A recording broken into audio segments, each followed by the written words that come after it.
This is Doug Payne, and I'm happy to have you on board for a chance to ride around the 2019 Land Rover Kentucky 3-day event cross-country course. We have the incredible opportunity here with Van Diver, or Quinn as he's known in the barn, probably one of the best cross-country horses in the world. As we set out on course here, we're looking to establish a good rhythm in the first handful of fences. While they're not small, at the same time, he's very comfortable at the level, and we're looking just to get really an efficient track going and good rhythm so that the first key combinations that are coming up here soon should come up with ease, and he's in a rideable, pliable state.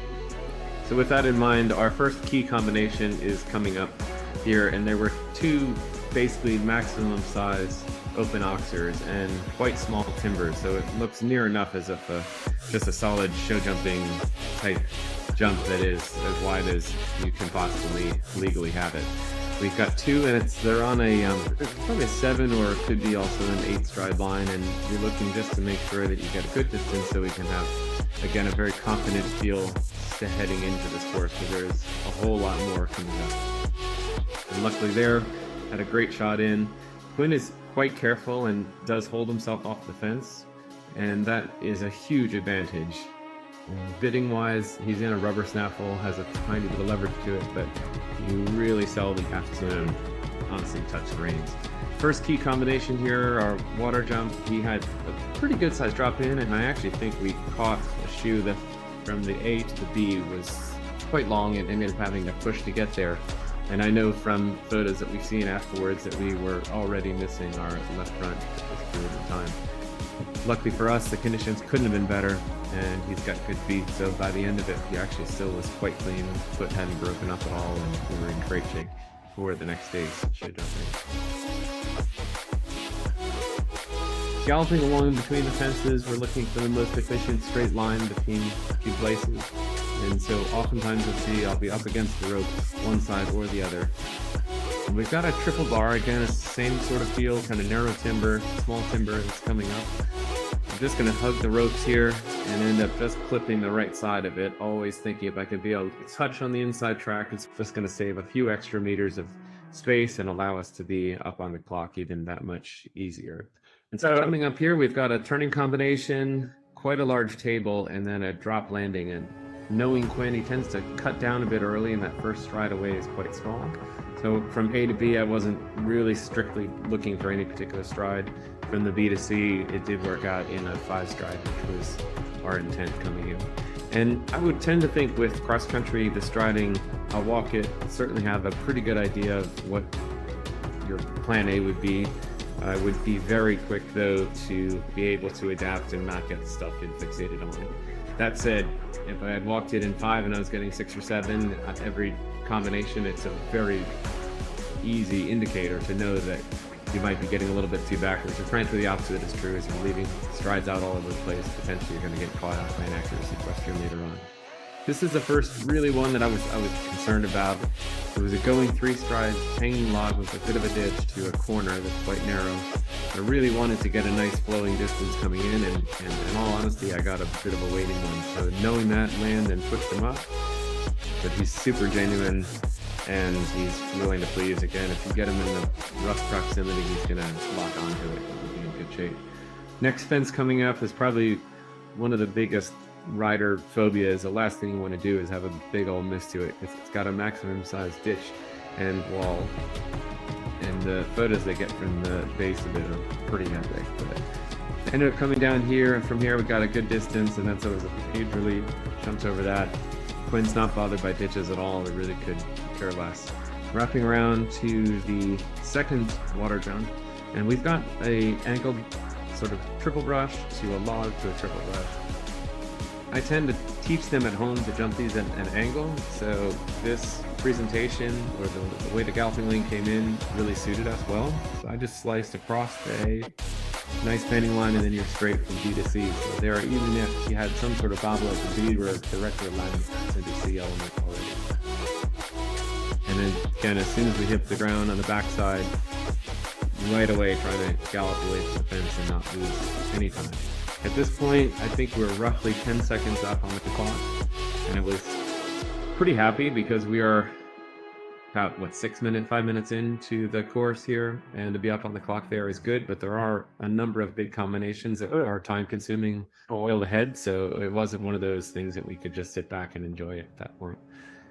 In here, the hollow, there was 2 options. One was a right turn, the direct route, and that was a house down the hill, up the hill to a corner with a very tight right turn on an off-cambered terrain. And the option, which I chose to do on the left, is just a bit of a flowing, easier mental exercise for them. The nice part about it, it was not much longer at all, although by distance it seemed as if it should be. We went up there in the first couple horses, and I knew Buck Davidson was going. I knew he was going along, so we went up, timed him, and we timed some of the others that went straight. And from my best estimation, it probably cost us 2 seconds worth. But the key factor with Quinn is that he has a history of sliding out behind on tight turns. And there were already a couple of horses that did. One fell, and we had a couple others that did slide out behind before I went out on course. At that point, it made the decision easy. It wasn't worth the risk to go the direct just for 2 seconds worth of time. And as you can see, again, hugging the fence here, my goal is merely to be thinking about left stirrup on the post. And we've got a nice big gallop here, and it's a chance for him to recover. A bit of a downslope, a bit hard to see in that regard. Turning here, we've got 2 stumps that are on a longer 3-stride line. And again, he's very good with accuracy questions, so I took a bit of a sweeping turn into it and then got him lined up. Just a touch long in the 3, but again, he's a very good jumper, so not something to be too bothered by.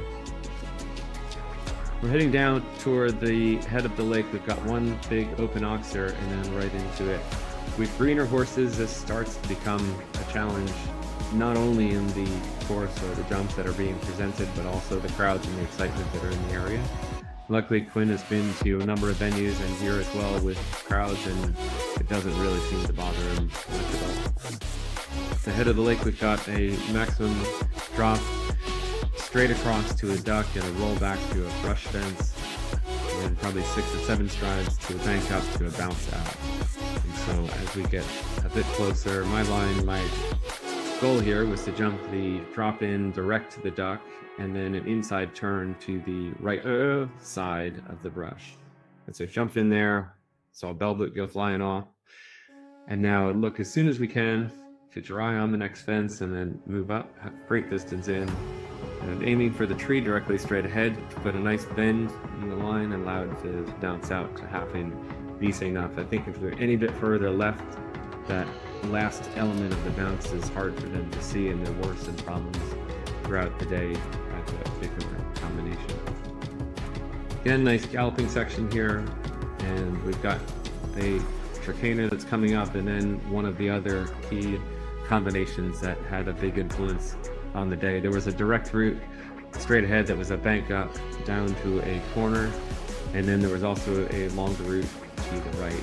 I ended up choosing the longer route to the right, but I did do a bit of a shortcut. In walking it, there was a flower bed and a statue, and I actually walked it from the edge of the flower bed at perfect 2 strides to the triple brush, and as we said at home, I tend to jump them on an angle, so it was a very familiar, easy thing for him to process, understand. And there were a couple falls at the direct route here, so again, I think it's probably about a second difference in time in the matter of bike distance. So again, we jumped up, had a great distance to the corner, which allowed a nice turn on the backside, and actually that little wooden statue there actually totally didn't shoot them. Quickly in and out, and made really nice and easy work. Cruising here, just another house sort of filler fence. Stuck to the left side. It appeared to me a bit smaller. Just had a good distance to it. Down the hill, we're starting to get towards the end of the course, so fatigue becomes a factor for sure. I wanted to get actually underneath this next fence to get him to back off and just get in a bit rounder shape. Got a good distance in, and this is the one place that he did have a little bit of a bobble.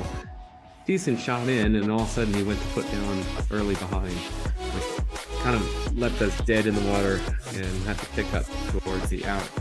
Maybe we could have been there one less stride had we not hung up on it, but again, he's no worse for the wear. As you can see, he took off on the backside and we went back in business. Again, another big table. One of those you just hope gets the good distance and they've got it, and hopefully you don't have to waste much time setting him up. So as we're going across here, we're heading now towards the end of the course, and although we've been here a number of times in the past, this was a section in the course historically that Quinn would actually start to get quite shared. And we did tweak the fitness work this year, did some more speed work early on a great hill, and it seemed really to pay off in the end because he was still completely full of running at this point. Again, picking whatever side of the fence is going to lead to the shortest distance between the 2 points, or in that case on the right side. I chose here. We had two options, left and right. I went right to right and walked in a totally normal 4, and frankly I almost could have gotten there in 3, but quite tight. But that is something that does happen obviously later in the course. The stride length does open up. Again, we had two options here, second to last combination. We could have gone the right box to the left one, and then same thing right to left on the far side. I chose to do the left one at a bit of an angle. This gave a stride or two more to line up to the B element, and again, assuming that they are a bit tired, they're going to be slower to react, and it was just a kinder, easier way for the horses to accomplish the same thing. And really, I don't know that there was any time difference between the two. Best fence of the whole course is of course the last, and cruising across the line. I was guessing I was either right on or ended up 1 second over the time allowed here. And so again, it finished the next day. He jumped a double clear show jumping to finish in 5th place and National Reserve Champion. Before we depart, I want to thank, of course, Jess there, my wife. Mom pops up here, and then Gordon Carson, who looks after Quinn on a daily basis, and you see Lila in the background there. Also want to thank Debbie and Kevin Crowley, and so they bred him, and it was a great thing they were able to come see him go. Still are a part of our day-to-day, so it's certainly rewarding to have great people with you and great support, and the horses certainly benefit as a result.